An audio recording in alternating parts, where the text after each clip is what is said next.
विकास के साथ कुछ एक लागत तत्व जुड़ा होता है, तो development has a cost element attached to it. Himachal Pradesh में सतत विकास के लिए आपका क्या सुझाव होगा? What would be your suggestion for sustainable development in Himachal Pradesh? ठीक है, तो एक क्या बात ये कह रहे हैं कि जो डेवलपमेंट है ना, इसके साथ एक कॉस्ट जुड़ी है, तो ये चीज हमको एक्सप्रेस करनी पड़ेगी। दो बातें बोल रहा है ना ये। तो पहली बात क्या, तो वो दिखाना पड़ेगा कि कौन कौन सी कॉस्ट है, कैसी कैसी कॉस्ट है। तो एक तरफ डेवलपमेंट क्या कैसे हो रही है, और दूसरा उस डेवलपमेंट के साथ क्या क्या कॉस्ट्स आ रही है। जब ये बात बोली, फिर उसके बाद what would be your suggestions for sustainable development in Himachal Pradesh. इसको भी दो तरह से देख सकते हैं। एक तो पहले तो ये पता होना चाहिए कि सस्टेनेबल डेवलपमेंट क्या है। ठीक है, सस्टेनेबल डेवलपमेंट की आज की भी डेवलपमेंट, मतलब डेवलपमेंट कुछ इस तरीके से हो कि जो रिसोर्सेज है ना, आज भी यूज होते रहे, लेकिन फ्यूचर की नीड्स जो है ना, वो भी कर्टेल ना हो। ठीक है, बच्चों की फ्यूचर की नीड्स, जो हमारा फ्यूचर जो लोग आने वाले हैं, ठीक है, उनकी नीड्स को भी हमने कर्टेल नहीं करना है।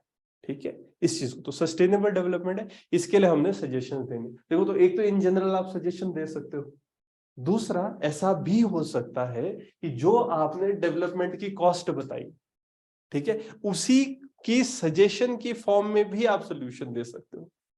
ठीक है, समझे? एक मैंने डेवलपमेंट बोली है ना, उसकी मैंने कॉस्ट बोली, और उसके बाद फिर उसी के लिए भी मैं एक सस्टेनेबल सॉल्यूशन बता सकता हूं। जब भी हम क्वेश्चन पढ़ रहे हैं, हमको क्या करना चाहिए, उस क्वेश्चन को में जितनी डायमेंशन लाई जा सके उतनी डायमेंशन लानी चाहिए। इससे फायदा क्या होता है, आपके ज्यादा एस्पेक्ट्स है ना लिखने को, जितनी ज्यादा एस्पेक्ट्स लिखूंगा उतने ज्यादा नंबर मिलेंगे। ठीक बात।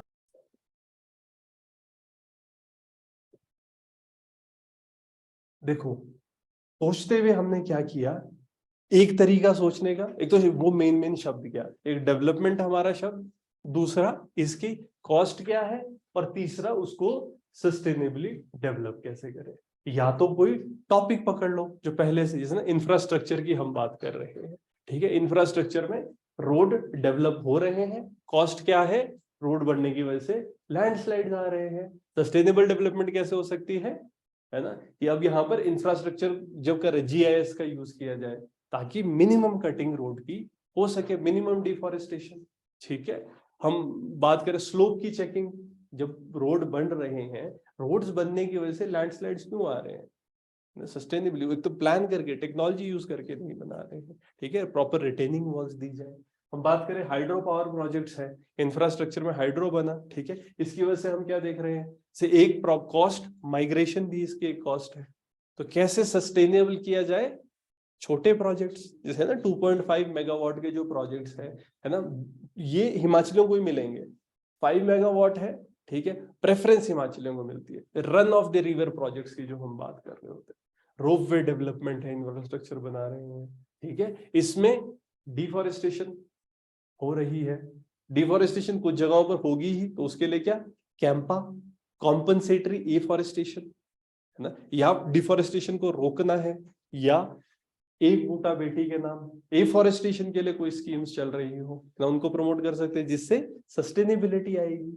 अर्बनाइजेशन की हम बात कर रहे हैं, अर्बनाइजेशन, इंफ्रास्ट्रक्चर डेवलपमेंट, है ना, डेवलपमेंट हो रही है, लेकिन नेगेटिव क्या हो जाता है, पोल्यूशन को हम देख रहे हैं। ठीक है ना, जगह जगह पोल्यूशन बहुत बढ़ रहा है। या अर्बनाइजेशन में जैसे हम जोशीमठ की बात कर रहे हैं, सब्सिडेंस हो रही है, तो क्या कोई भी प्रोजेक्ट बनना है, अगर सस्टेनेबल कैसे हो सकता है, सिलेबस में क्या कहा जाता है, EIA, इन्वायरमेंट इम्पैक्ट असेसमेंट।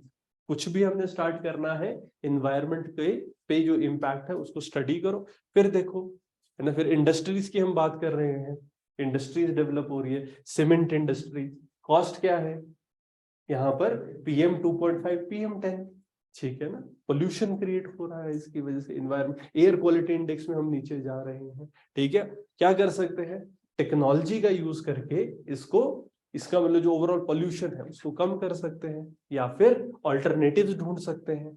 हमने बात करी फार्मास्यूटिकल इंडस्ट्री की, फार्मास्यूटिकल इंडस्ट्री में इशू क्या आ रहा है, ये जो एक ओवर एक्सप्लॉयटेशन हो रहा है यहाँ पर, हमारे जो है ना, जो हमारे मेडिसिनल प्लांट्स हैं, इनका ओवर एक्सप्लॉयटेशन। क्या कर सकते हैं, मेडिसिनल प्लांट पॉलिसी, सस्टेनेबल इसके अंदर ग्रोथ जो उगाना, लोगों को पैसा दिया जा रहा है ना, गवर्नमेंट खुद प्रमोट कर रही है मेडिसिनल प्लांट्स को उगाओ, गवर्नमेंट प्रोक्योर करेगी। या रिसाइकलिंग की हम बात करें, आयुष को डेवलप करने की हम बात कर रहे हैं, टूरिज्म की हम बात करते हैं, टूरिज्म से क्या हो रहे हैं प्रॉब्लम्स, लिटरिंग बहुत हो रही है ना, ट्रैफिक की प्रॉब्लम्स आ रही है, क्राइम बढ़ रहा है, टूरिज्म बढ़, लोग बहुत आ रहे हैं, प्रोस्टिट्यूशन बढ़ रहा है, ठीक है, चिट्टा आ रहा है, कैसे ठीक किया जाए, हमारी सस्टेनेबल टूरिज्म पॉलिसी है, ठीक है, टूरिज्म को डाइवर्स, जो हमारी टूरिज्म पॉलिसी है उसमें है अलग से सस्टेनेबल डेवलपमेंट, नाम ही राधा, नाम में ही अब तो सस्टेनेबल टूरिज्म कर दिया गया, सस्टेनेबल टूरिज्म पॉलिसी। या इको टूरिज्म पॉलिसी की हम बात करते हैं,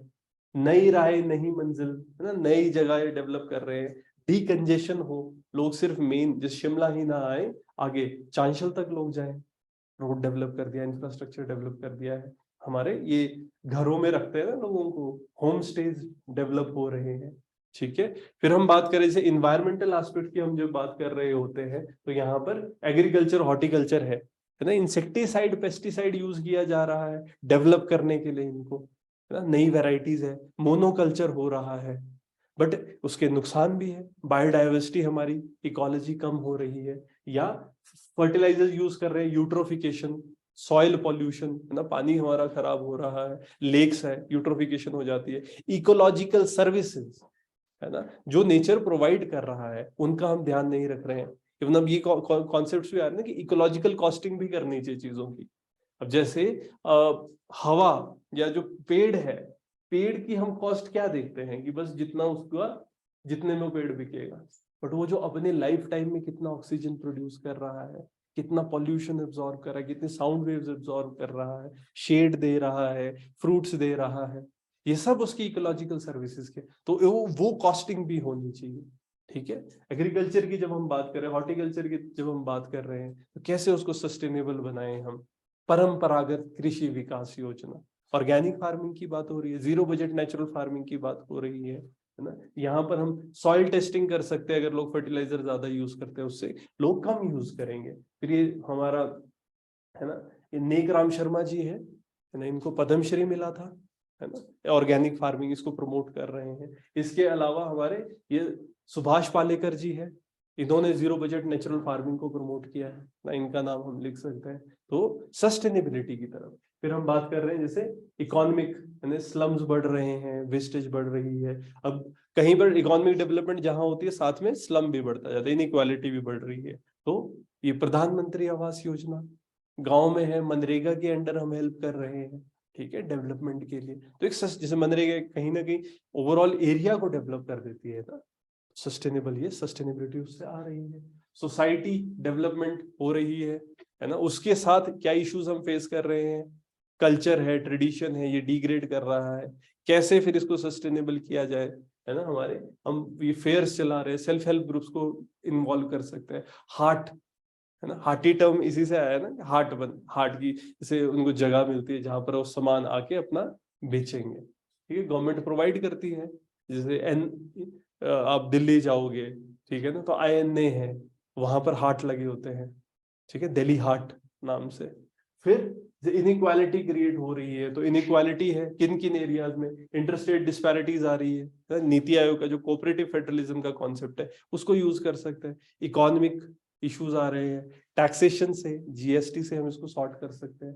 फिर जेंडर की हम बात करते हैं, इसमें हम रिजर्वेशन की बात कर सकते हैं, रिजर्वेशन रादर जैसे हम ये बात करते हैं ना कि पंचायती राज में कई जगह 50, जैसे हिमाचल ने 50% कर दिया है, ठीक है, रिजर्वेशन पंचायती राज में, वैसे कितना होता है 33%। हम 33% रिजर्वेशन डिमांड कर रहे हैं कि पार्लियामेंट में भी 33% रिजर्वेशन होना चाहिए, ठीक है। तो इस तरीके से डेवलपमेंट, वही इंक्लूसिविटी, सस्टेनेबिलिटी की, है ना, बात हम कर रहे हैं। यहाँ पर रिन्यूएबल एनर्जी ना, इसमें साथ में कि रिन्यूएबल एनर्जी को भी हम प्रमोट कर, सोलर को प्रमोट कर रहे हैं, काजा में एक सोलर ये प्लांट, वो एक तरह से वहां प्लांट लग रहा है, बेराडोल है, फोटोवोल्टिक प्लांट है, इस तरीके से हम पॉइंट्स लिख सकते हैं कैसे, और ये सब हिमाचल के कॉन्टेक्स्ट में, है ना, लिखना है।